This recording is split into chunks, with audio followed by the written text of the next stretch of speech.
If you've been following my videos and live on TikTok, you know that we've been talking about holding a podcast where we talk about African history, especially Nigerian history, in an attempt to teach an average Nigerian about Nigerian history that we're not taught in schools. So welcome to the very first episode. There's a lot of misconception about Abacha, so of this here podcast. And of course, my name is Jemmy, and I have somebody here that's going to be talking to us about Abacha.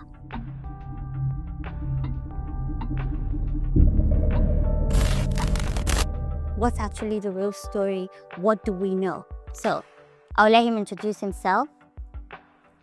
Thank you, Jemmy. I'm Success and I study physics. I'm also a business strategist. I am an enthusiast in Pan-African history, especially subjects relating to colonialism and the history of exploitation on the continent.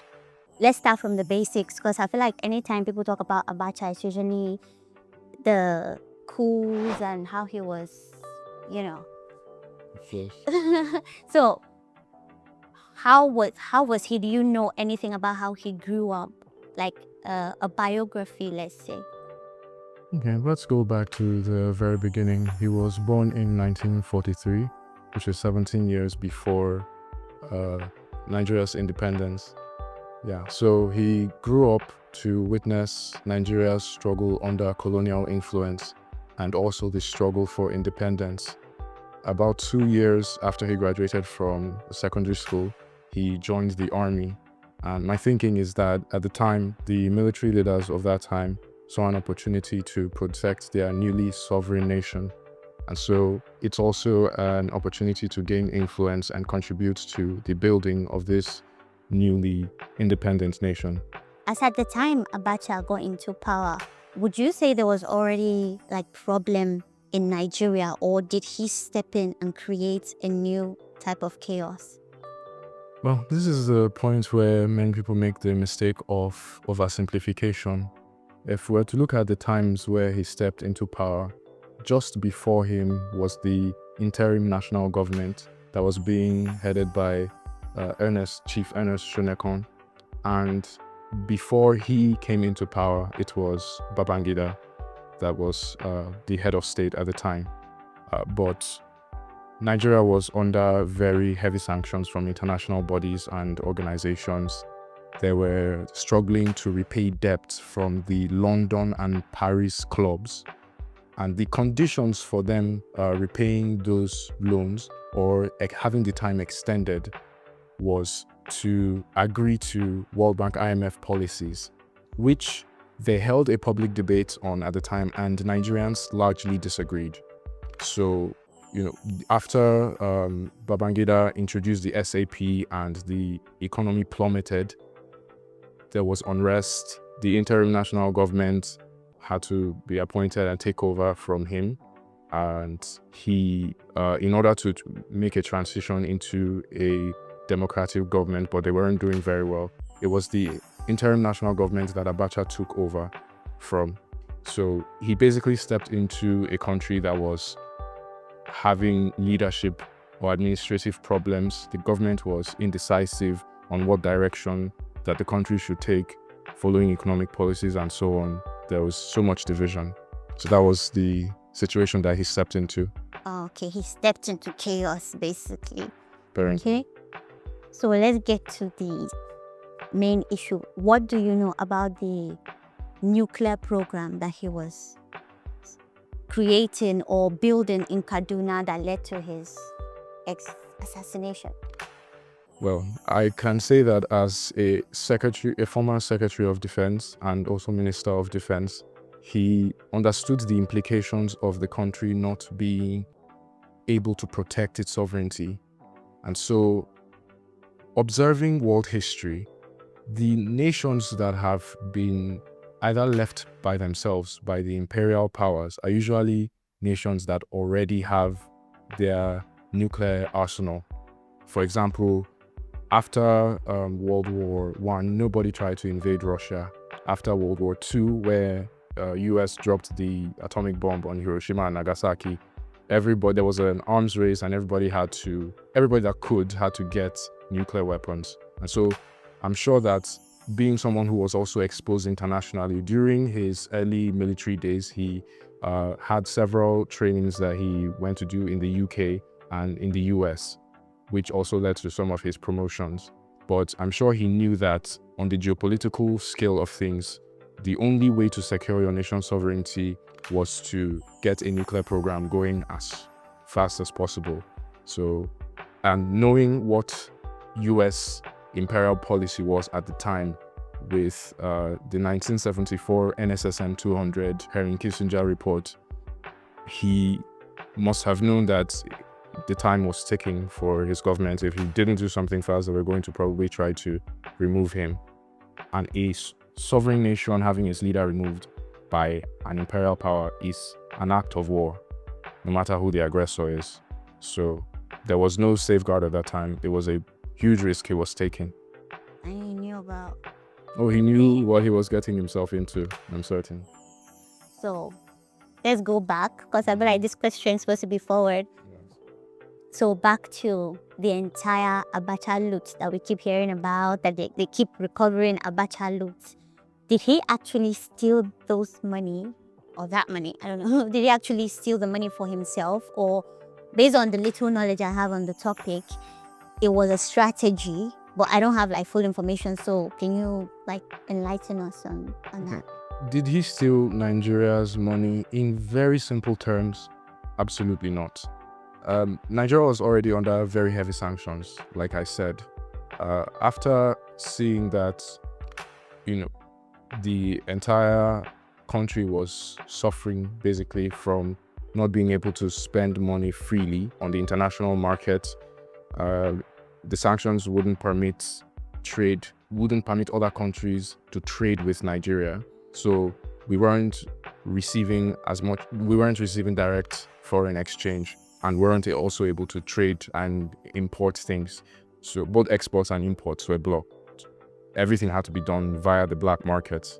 And if anybody knows anything about the black market trading strategies, they always use clandestine means of operation, like using offshore banks to move money around, which is pretty much money laundering.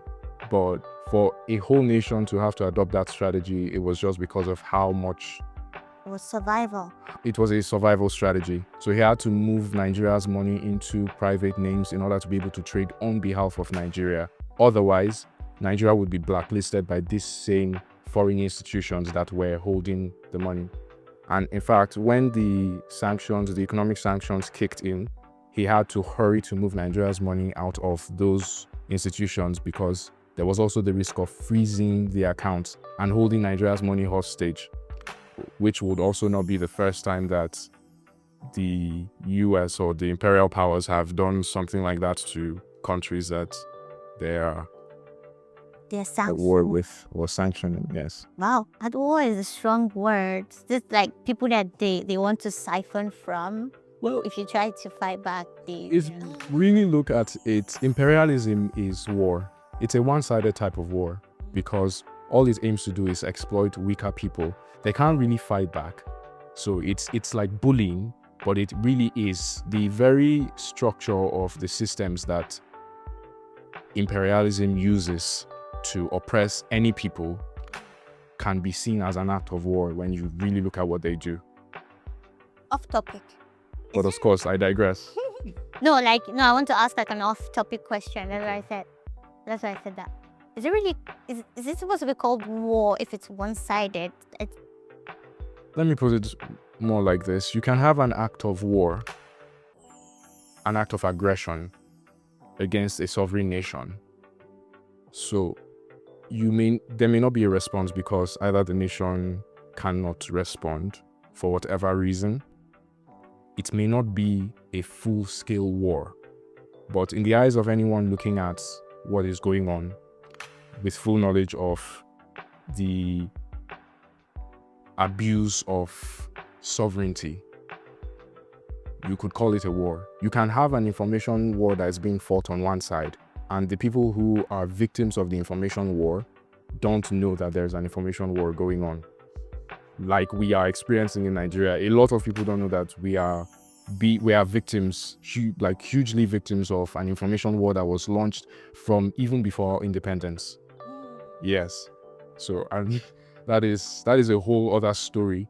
But the point is that a war can be ongoing, but the people who are victims of the war may be ignorant of the nature of that war. So it will just look like bullying, but it is war. We have been at war for a very long time. He came in through a coup, yes? Yes, he came in through a coup. This is like an obvious question, but let me just ask it anyway. Do you think the opposition towards Abacha was because of democracy, the fact that he was not democratically elected? Do you think that's why there was opposition towards him? Okay. Before we talk about the kind of opposition that was launched against him, let's look at the nature of his takeover so that we can paint a background for the scene.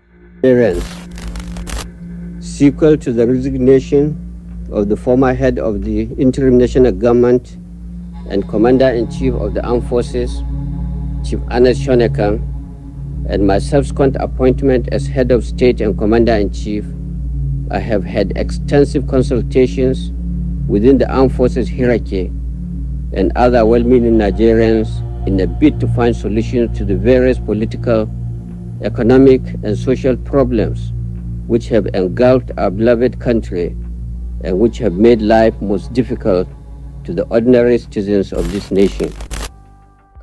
Like I mentioned earlier, the interim national government was, having difficulty getting the country to move in a positive direction.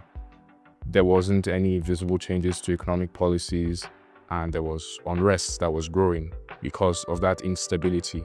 So, unlike the coups before he came in, which were mostly based on power tussles, people trying to grab power, so that they could be the rulers, and of course, heavy foreign interference, he came in to stabilize things so that the country could actually move in a decisive direction. And immediately he came into office, the civil society organizations NADECO and MUSOP immediately launched campaigns against him. A little history about MUSOP. MUSOP is the movement for the survival of the Ogoni people. And they were founded before Abacha took over office. Their initial goal and mission was to advocate for the reparations for their people and land. The oil companies had been, colonial corporations had been exploiting their people and abusing their land, not, through their practices. People were dying because there were oil spillages that weren't getting cleaned up. It was affecting their farming, lifestyle, and agriculture. And these are places that are usually quite swampy. So their major source of living would be fishing. The oil spills were killing the fish. They weren't getting their primary source of both feeding and income. So that was affecting their lives. They had launched out their struggle way earlier, but immediately he came into office, there was a switch. They began to campaign against his government, blaming his government for the continued exploitation of their people. We will get to that, why that may have happened when we look at who their donors lists were. But let's talk about NADECO. So NADECO was founded by a few, for lack of a better word, Nigerian elites. Some of them had served in previous Nigerian governance. There was one in particular, Chief Enahoro, Anthony Enahoro, and there was Chief Alfred Rewane. He was a major financier of NADECO. He was their financial backbone, to the point that they even used his house regularly for NADECO meetings. He also threw all his wealth behind NADECO, sponsoring media campaigns against Abacha's government. He acquired warehouses and safe houses for them to do underground operations, and also sponsored 2 out of the rest of the founding members as activists to go lobby the US and UK governments for putting pressure on Abacha's government to return democracy to the country. The second person is an interesting character because he's also the current president of Nigeria, Asiwaju Bola Ahmed Tinubu. So he was also a founding member of NADECO. And when you look at Alfred Rewane's profile, I would say that he had quite a history with a colonial corporation, UAC, formerly known as the Niger Company. Now, the Niger Company was a colonial corporation that had instituted the exploitation of Nigerians and Nigerian resources. So, him building his wealth from being a former employee of them and later a partner with them, and also a partner with an American company, which he partnered with to build his food and food packaging company, an FMCG. He had quite some history with the colonizers. I would say what he was doing was basically trying to protect a system that had helped him build his wealth, that had benefited him already. So back to Mosop, they look at their donors lists, reveal something interesting. They were funded by the MacArthur Foundation, the Goldman Environmental Prize, and Amnesty International. Now, Amnesty International was in turn funded by the MacArthur Foundation, the Rockefeller Foundation, the Ford Foundation, and the Open Society Foundation. The Open Society Foundation was founded by George Soros, who is an American billionaire. But the other three, the Ford Foundation, Rockefeller Foundation, and the MacArthur Foundation, were typically US Department of State, or you can say CIA fronts, which are usually used in recruiting journalists and civil society people to promote US imperial interests. And this is something that has always been going on throughout their history.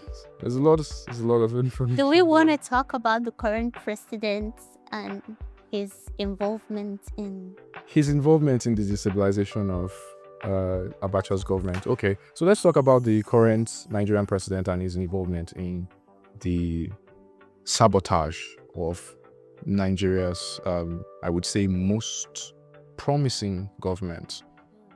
Now, at the time, the person in question, which is Bola Ahmed Tinubu, had not quite long ago been convicted of drug-related offenses in the US. He had to forfeit a huge sum of money.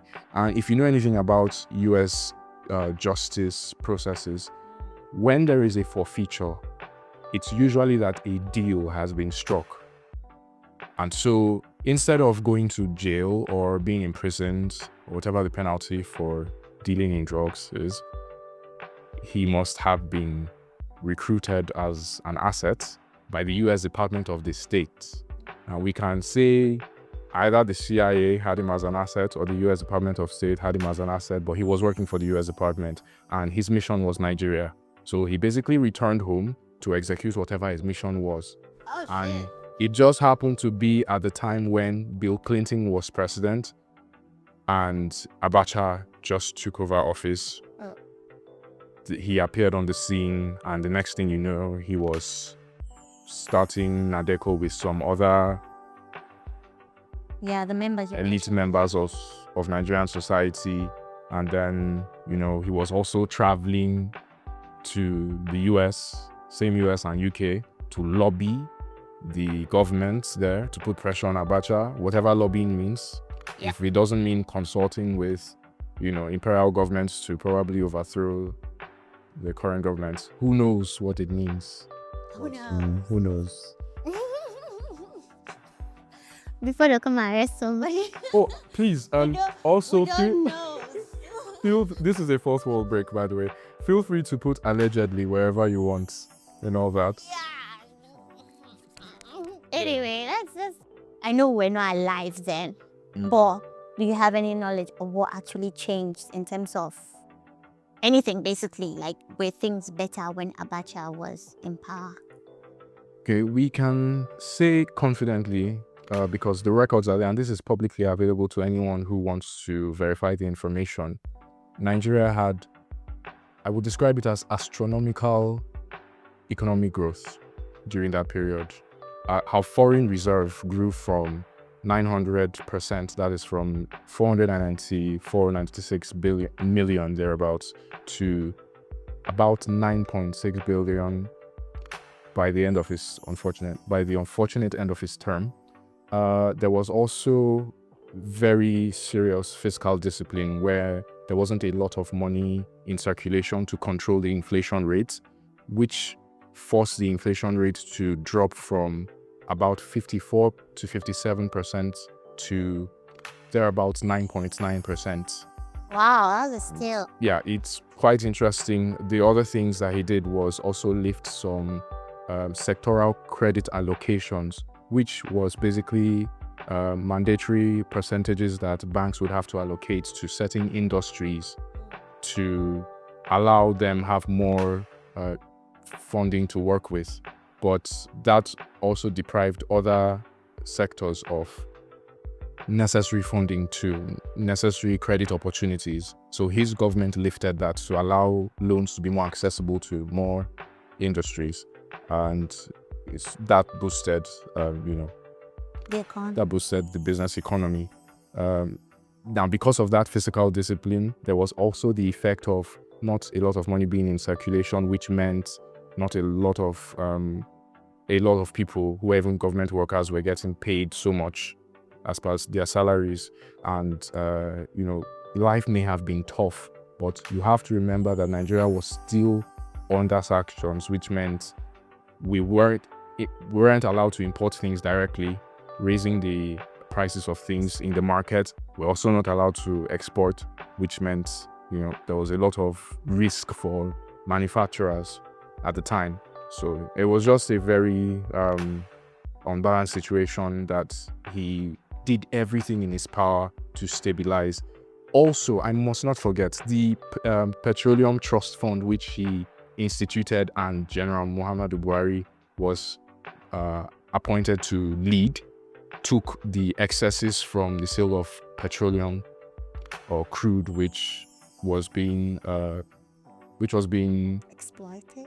but you can't say exploited, but which was being extracted from Nigerian soil, and those excesses were supposed to go towards the development of infrastructure, subsidizing agriculture and other parts of the economy. Yeah, so there were a lot of developments that he was instituting. Yeah, Nice. So yeah, there was progress. there was progress. So let's do some wishful thinking question here. Where do you think, or what do you think Nigeria would be like if he was still around, or if he was allowed to run finish his his term? course or something? Okay, if Abacha was allowed to run his course and finish his term, I do believe that Nigeria may have become a world superpower. Now, that's a very bold claim, but Yeah, with the nuclear thing. yeah, especially if, he had achieved nuclear deterrence, he had, been allowed to develop nuclear weapons, Nigeria would have been how do you say this to imperialists? Well, without using the French word, it would have been a no exploitation zone. Yeah. For any imperial or settler colonizer powers. And we may have been comparable to probably, lack of a better descriptor, maybe North Korea or even China. I would lean more towards China because Okay. of how industrious Nigerians could be in the right kind of environment. Now, if that enabling environment had been allowed to set in, which he was trying to set up, would have been allowed to set in, Nigerians would have had the opportunities to industrialize and just grow as a population. It wouldn't be so difficult today for a young person, I would suppose, to start a new family or something.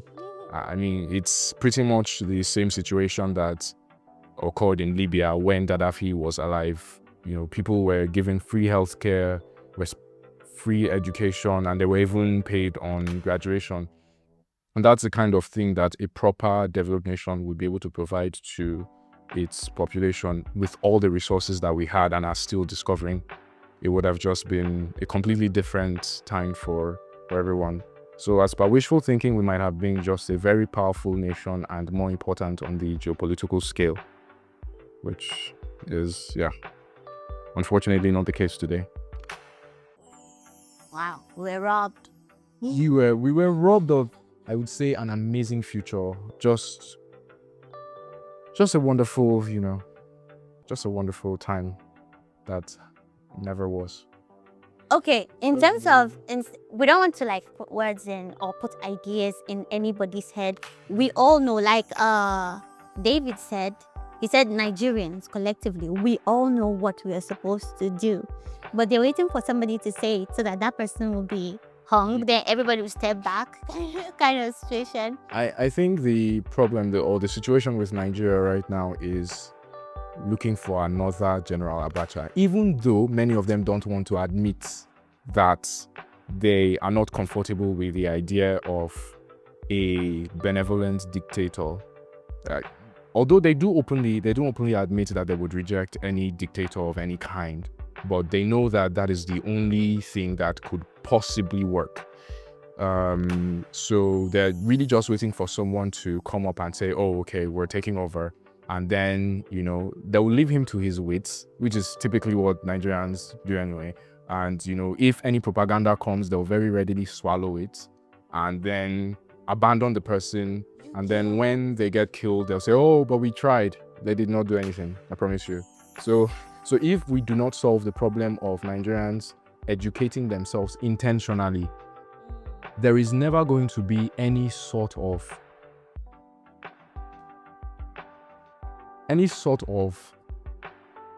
don't want to use the R word, let's just say societal uprising or upheaval that would work, that would be long-term sustainable.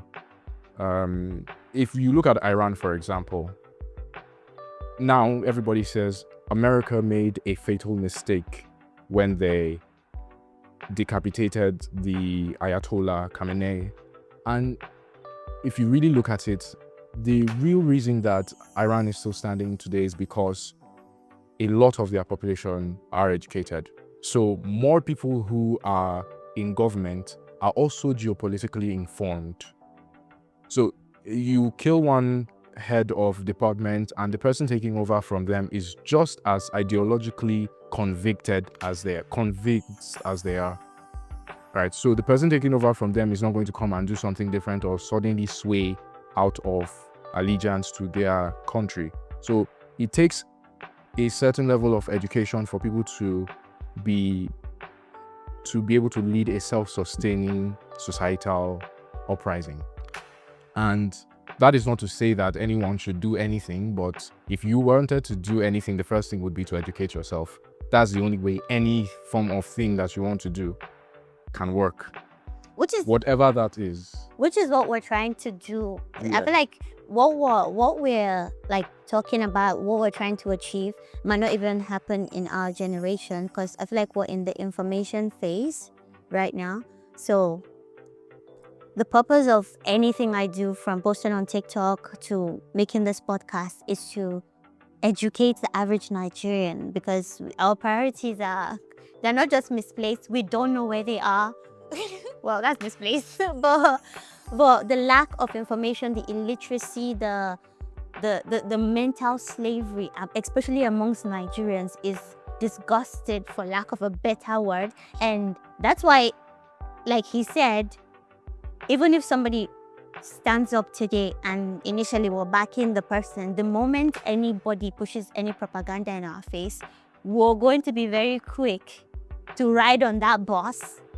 Then when the person gets killed, we'll start acting like we were there for them. And the same thing, I witnessed the same thing happen during the NSAS protest. Of course. What's not good to for outside when everything turned south? Exactly. Everybody was like, what's not good? In fact, it was so easy for them to hijack it and turn it into a concert. What was supposed to be a fight for, reforms across the nation became where artists would come and perform and entertain people, and people would do all kinds of things. It was very easy for them to get distracted. There was no homogeneity of thought at all. So, and what I would say is, besides that, you can very much draw a straight line from the suffering of Nigerians today to the horrible administrative policies and decisions that were made by governments before Abacha, and the sabotage of the civil society organizations, or the war efforts of the civil society organizations that try to sabotage him, but also the extreme geopolitical ignorance and, I would say, unfathomable stupidity of the population. Because it's just what we're seeing now is the population of stupid people in Nigeria has increased by a large factor. They were stupid then, they went and had kids, and they're even more stupid now. So, but it is not incurable. Education cures stupidity. Wow. Yeah. Ouch. I mean, of course it does. It does. And that's what we're trying to do here. Anyway, thank you very much. Success. It's been my pleasure, Jamie. Thank you for having me. You're welcome. Thank you. So, for educational purposes, Absolutely. like I mentioned, that's in case anybody wants to, we mentioned anybody's name. Yeah, this It's is all purely written down. it's purely for entertainment purposes, and all the information is publicly verifiable. So Yeah, so we're not slandering anybody, we're just Yes. stating facts here. And I have a suggestion for parents to avoid the situation that we have right now where an average Nigerian adult is not interested. That's the political apathy that we're talking about, where an average Nigerian teenager or young adult is not interested in anything that has to do with the government. If you have kids, you can dedicate, like, let's say kids have short attention span, so you can say 15 minutes a day, and you can, it's not just my video, there are other videos like this from other people. You can make them, just entice them with something and tell them when they watch 15 minutes of clips like this, they get something in return. And this will go a long way in terms of shaping their minds from a very young age, so that they won't grow up as ignorant as most of us grew up. And of course, from there, change can be achieved or forced, or yeah. Anyway, thank you very much. And don't forget to subscribe so you see more videos like this. And don't forget to share, like, share it again, then like it again.